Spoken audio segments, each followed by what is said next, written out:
झारखंडी भाषा खतियानी संघर्ष समिति JBKSS के केंद्रीय अध्यक्ष जयराम महतो सोमवार को SNMMCH पहुंचे। यहां उन्होंने विभिन्न वार्डों में जाकर भर्ती मरीजों का हाल चाल जाना, उन्हें मिल रही सुविधाओं के बारे में जानकारी ली।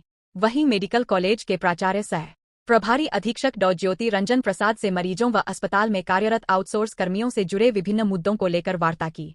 मीडिया से बात करते हुए जयराम महतो ने कहा कि हमारी पार्टी शिक्षा, रोजगार की बात करती है, लेकिन स्वास्थ्य को हम अनदेखा नहीं कर सकते हैं। इस वजह से अस्पताल में उपलब्ध स्वास्थ्य सुविधाओं का जायजा लिया। मरीजों से बात करने पर पता चला कि राज्य के तीसरे सबसे बड़े सरकारी अस्पताल में सुविधाओं की घोर किल्लत है। अस्पताल में मरीजों के पीने के पानी की कोई व्यवस्था नहीं है। शौचालय की स्थिति भी खराब है।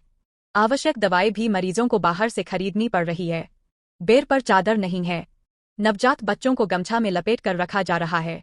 दूसरी ओर स्वास्थ्य मंत्री को व्यवसायियों की परवाह है, इसलिए धनबाद आने के बाद वह सिर्फ व्यवसायियों व उद्यमियों के साथ काफी पीते हैं। राज्य के तीसरे बड़े अस्पताल की ओर झांकते तक नहीं। कहा कि स्वास्थ्य मंत्री की योग्यता व पात्रता किसी से छुपी नहीं है, इसलिए यह दिन देखना पड़ रहा है। एजेंसियाँ कहीं ना कहीं मुनाफा कमाने के लिए आती हैं। सरकार को एजेंसियों पर सोचना चाहिए। आज आप शिक्षा और स्वास्थ्य को यूं एजेंसियों के हाथों नहीं बेच सकते हैं, उनको टेंडर में नहीं डाल सकते, उनको ठेकेदारी प्रथा में नहीं डाल सकते हैं। ये दुर्भाग्यपूर्ण है कि आप अस्पताल जैसे गंभीर विषय में आप अगर एजेंसियों के हाथों देकर बैठे हैं, जो मोटा मुनाफा लेकर वर्कर्स को अपॉइंटमेंट करते हैं, मोटा मुनाफा के साथ हर कार्य करते हैं, तो ऐसे में एजेंसियां दोषी हैं। एजेंसियां नो डाउट कटघरे में खड़ी हैं, लेकिन उन पर सरकार को गंभीर होना चाहिए, क्योंकि सरकार के अंतर्गत एजेंसियां आती हैं। सरकार को गंभीर होकर इन एजेंसियों पर कहीं ना कहीं कंट्रोल, नियंत्रण रखना चाहिए। सरकार बिल्कुल गंभीर नहीं है। सरकार इस बात को लेकर चिंतित है कि माननीय मुख्यमंत्री का बेल कब होगा। एक व्यक्ति के पीछे वो सारी सोर्स, सारी ताकत, सारी ऊर्जा लपेट के रख दिए हैं। आज यहाँ मरीजों की स्थिति बहुत ही खस्ता हाल है।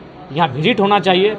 यहाँ लगातार सरकार के जो पदाधिकारी हैं उनका विजिट होना चाहिए, सरकार के मंत्रियों का विजिट होना चाहिए। अगर आप अस्पताल जैसे जगहों पर विजिट नहीं करेंगे तो मेरे ख्याल से कहीं ना कहीं आप सरकार चलाने के योग्य नहीं है, और आपको जनता की सुख सुविधा से कोई वास्ता भी नहीं है। काम कर रहे हो तो दिख रहा है। आप अगर ठीक है काम कर रहे हैं बन्ना गुप्ता जी, तो उनसे कहिएगा कि आप कम से कम एक फ़ोटो तो अपलोड, एक फ़ोटो तो दिखा सकते हैं SNMCH का दौरा करते, विजिट करते हुए। क्या उनके पास एक तस्वीर दिखाइए, साझा कीजिए। हम देखना चाहते हैं कि आप कब आए थे, किस तारीख को आए थे, और किन जगहों पर जाकर आपने निरीक्षण किया है, किनके साथ आपने वार्तालाप किया है, किन मरीजों से आप मिले हैं, किनका सुख दुख दुख का हाल चाल लिए हैं, देखना चाहेंगे। आप आते हैं, आके धनबाद में बैठते हैं, कोयले पे चर्चा करते हैं, आप कैसे आपको फंडिंग मिलेगा उस पर आप चर्चा करते हैं। तो ये बेवकूफ़ बनाने कार्य बन्ना गुप्ता जी नहीं कर सकते हैं।